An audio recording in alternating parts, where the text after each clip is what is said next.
everyone, I am Deepika Agarwal and you are watching my channel Desi English by Deepika. So, shall I introduce you the topic for today? Yes, of course I will. And the topic itself is difference between shall and will. So, shall and will ये दोनों helping verbs है. अगर आपको नहीं पता helping verbs क्या होते हैं तो आप मेरे ओल्ड वीडियोस देख सकते हैं, उसमें मैंने समझाया है हेल्पिंग वर्ब्स के बारे में. जैसा कि हम सब जानते हैं कि फ्यूचर टेंस में हम विल वर्ब का यूज़ करते हैं, पर हम फ्यूचर टेंस में शैल वर्ब का भी यूज़ कर सकते हैं. तो आइए समझते हैं कौन सी सिचुएशंस में हम शैल का यूज़ करते हैं और कौन से में विल का. Okay, so as per the traditional rule हम फर्स्ट पर्सन के साथ यानी आई और वी के साथ शैल यूज़ करते थे and second and third person के साथ हम विल का यूज़ करते थे. बट अभी काफ़ी ब्रॉडर कॉन्सेप्ट हो गया है तो हम वो चीज़ फॉलो नहीं करेंगे. अभी हम लेटेस्ट रूल के हिसाब से देखते हैं हमें शैल का यूज़ कब करना चाहिए और कौन कौन से सिचुएशन में. Okay, so the first situation is advice और सजेशन. जब हम कोई सलाह मांगते हैं या देते हैं तब हम शैल वर्ड का यूज़ कर सकते हैं. जैसे shall I get a pizza for dinner, क्या मैं डिनर में पिज़्ज़ा ऑर्डर कर दूं. सो यहाँ पे आप देख सकते हैं आप किसी से सजेशन या एडवाइस मांग रहे हैं कि क्या मैं डिनर में पिज़्ज़ा ऑर्डर कर दूं, तब हमने शैल वर्ब का यूज़ किया है. You shall go to school now, तुम्हें अब स्कूल जाना चाहिए. यहाँ पे आप किसी को सलाह दे रहे हैं कि तुम्हें अब स्कूल जाना चाहिए, तब हमने शैल यूज़ किया है. Shall we invite him for the party, क्या हमें उन्हें पार्टी में इनवाइट करना चाहिए. यहाँ पे भी आप सलाह किसी से मांग रहे हैं कि क्या हमें उन्हें पार्टी में बुलाना चाहिए, तभी हमने शैल वर्ड का यूज़ किया है. आप देख सकते हैं जब आप किसी को सलाह देते हैं या मांगते हैं तब हम शैल वर्ड का यूज़ करते हैं.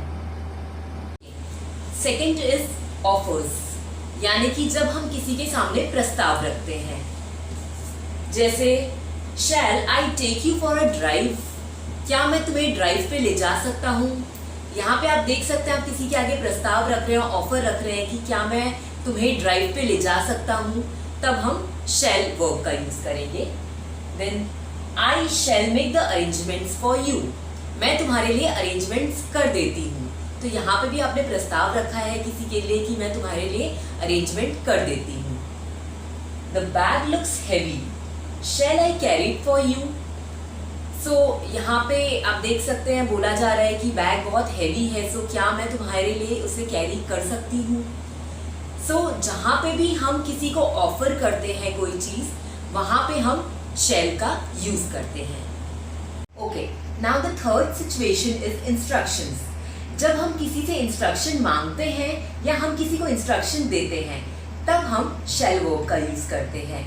जैसे you shall submit your assignments before your due date, तुम्हें अपना असाइनमेंट्स ड्यू डेट से पहले सबमिट करना है. तो यहाँ पे हम इंस्ट्रक्शन दे रहे हैं कि ड्यू डेट से पहले उनका असाइनमेंट सबमिट हो जाना चाहिए. I shall meet you at 4 PM, मैं तुमसे 4 PM मिलूंगा. यहाँ पे भी इंस्ट्रक्शन दे रहे हैं सामने वाले को कि हम 4 PM मिलेंगे उनसे. What shall I do with your parcel when it arrives?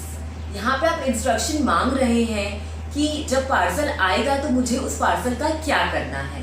ठीक है, जब हम इंस्ट्रक्शन मांगते हैं या देते हैं किसी को तभी भी हम शैल वर्ब का यूज करते हैं. Okay, next is promises. जब हम किसी से कोई काम करने का प्रॉमिस करते हैं या कोई काम नहीं करने का प्रॉमिस करते हैं तब भी हम शैल वर्ब यूज करते हैं. I shall give you a new dress on your birthday, मैं तुम्हें तुम्हारे बर्थडे पे न्यू ड्रेस दूंगी. यहाँ पे आप देख सकते हैं कि आपने प्रॉमिस किया है कि आप उसके बर्थडे पे न्यू ड्रेस देंगे, तब हम शैल वर्ब का यूज किए हैं.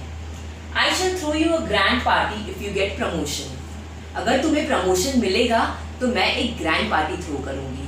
यहाँ पे भी आप देख सकते हैं आपने प्रॉमिस किया है कि आप एक ग्रैंड पार्टी थ्रो करेंगे अगर उसे प्रमोशन मिल जाता है तो. आप कोई भी निश्चय लेते हैं, प्रॉमिस करते हैं कोई काम करने का या नहीं करने का, तब हम शैल वर्ब का यूज करते हैं.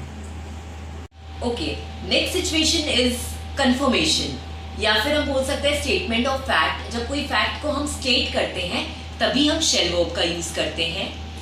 I shell turn 30 next week, मैं नेक्स्ट वीक 30 की हो जाऊंगी। सो यहाँ पे हम एक फैक्ट को स्टेट कर रहे हैं कि मैं नेक्स्ट वीक 30 की हो जाऊंगी। सो यहाँ पे हम शैल वर्ब का यूज कर सकते हैं। I shall meet you at coffee shop, यहाँ पे आप देख सकते हैं आप एक कंफर्मेशन दे रहे हैं किसी को कि मैं कॉफी शॉप पे मिलने वाला हूँ या मिलने वाली हूँ। सो यहाँ पे भी हम शैल वर्ब का यूज करेंगे। ओके, जब भी हम किसी से फॉर्मली बात करते हैं या कोई फॉर्मल कॉन्वर्सेशन होता है तब हम शैल वर्ब का यूज करते हैं। एंड जब भी कोई इनफॉर्मल होता है तब हम विल वर्ब का यूज करते हैं। सो जो हमारा नेक्स्ट सिचुएशन है that is formal written rules and regulations. So यहाँ पे हम देख सकते हैं a record shall be kept of all the students arriving late to class. So यहाँ पे हम एक फॉर्मल रिटर्न रेगुलेशंस की बात कर रहे हैं कि जो भी बच्चे लेट आते हैं उनका हमें रिकॉर्ड मेंटेन करना चाहिए। सो यहाँ पे हमने शैल वर्ब का यूज किया है। Members of the board of directors shall be elected annually, यहाँ पे हम बोर्ड ऑफ मेंबर्स की बात कर रहे हैं कि एनुअली इलेक्ट होने चाहिए। सो यहाँ पे भी ये भी एक फॉर्मल रूल्स एंड रेगुलेशंस है, तो हमने यहाँ पे शैल वर्ब का यूज किया है। ओके, अभी आपने देखा कि कौन कौन से सिचुएशंस में हमने शैल वर्ब का यूज किया है। अब हम देखेंगे कि विल वर्ब का यूज हम कहाँ कहाँ कर सकते हैं। So the first one is desire. When you want to show your desire, अपनी इच्छा जताना चाहते हैं, तब हम विल वर्ब का यूज करेंगे। जैसे I will go to the cinema tonight, मैं आज सिनेमा जाने वाला हूँ। सो यहाँ आप अपनी डिजायर बता रहे हैं कि आज आप सिनेमा जाने वाले हैं। I will get myself a new car. So यहाँ पे आप बता रहे हैं कि मैं अपने आप को नया कार गिफ्ट करने वाला हूँ। So ये आपकी इच्छा है कि आप अपने आप को न्यू कार गिफ्ट करने वाले हैं। I will give you a lift to hotel. मैं तुमको होटल तक लिफ्ट दे देता हूँ। So यहाँ पे कोई और नहीं बोल रहा है, वो खुद की अपनी इच्छा जता रहा है कि वो होटल तक लिफ्ट देना चाहता है। सो जब भी कोई इच्छा जताते हैं, डिजायर शो करते हैं, तब हम हमेशा विल वर्ब का यूज करेंगे। Next is determination. जब हम कोई निश्चय कर लेते हैं कोई काम के लिए, बहुत डिटरमाइन होते हैं, तब भी हम विल वर्ब का यूज करते हैं। जैसे I will surely crack the exam. So यहाँ पे आप देख सकते हैं वो बहुत ही श्योर है, बहुत ही डिटरमाइन है कि मैं मेरा एग्जाम जरूर क्रैक करूंगा। सो हमने विल वर्ब का यूज लिया है। I will make my dad's dream come true. मैं मेरे डैड का सपना जरूर पूरा करूंगी। सो यहाँ पे भी आप देख सकते हैं जब कोई हम स्ट्रॉन्ग डिटर्मिनेशन की बात करते हैं, दृढ़ निश्चय की बात करते हैं, तब हम विल वर्ब का यूज करते हैं। Okay, the next situation is order, threats और कमांड्स। जब हम किसी को आदेश देते हैं या फिर धमकी देते हैं तभी हम विल वर्ब का यूज करते हैं। जैसे डू द होमवर्क और I will call your parents. So ये धमकी आपको भी ज़रूर मिली होगी अपने स्कूल टाइम में, राइट? हर स्टूडेंट को ये धमकी ज़रूर मिलती है कि अपना होमवर्क करो वरना तुम्हारे पेरेंट्स को बुलाएंगे। Next is will you stop biting your nails.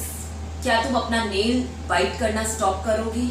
या फिर यहाँ पे हम देख सकते हैं कि ऑर्डर दिया जा रहा है, आदेश दिया जा रहा है कि अपना नेल्स बाइट करना स्टॉप करो।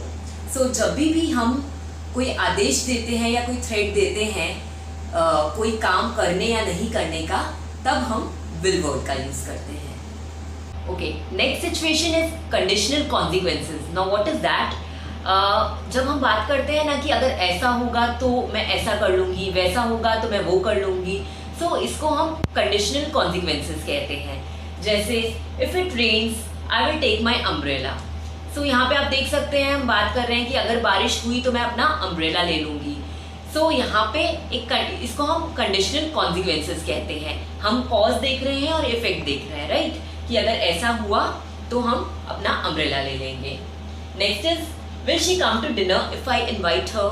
अगर मैं उसे इन्वाइट करूँगी तो क्या वो आएगी? सो यहाँ पे भी आप देख सकते हैं हमने कंडीशनल कॉन्सिक्वेंसेस है कि अगर हम उसे डिनर पे इन्वाइट करते हैं तो क्या वो आएगी।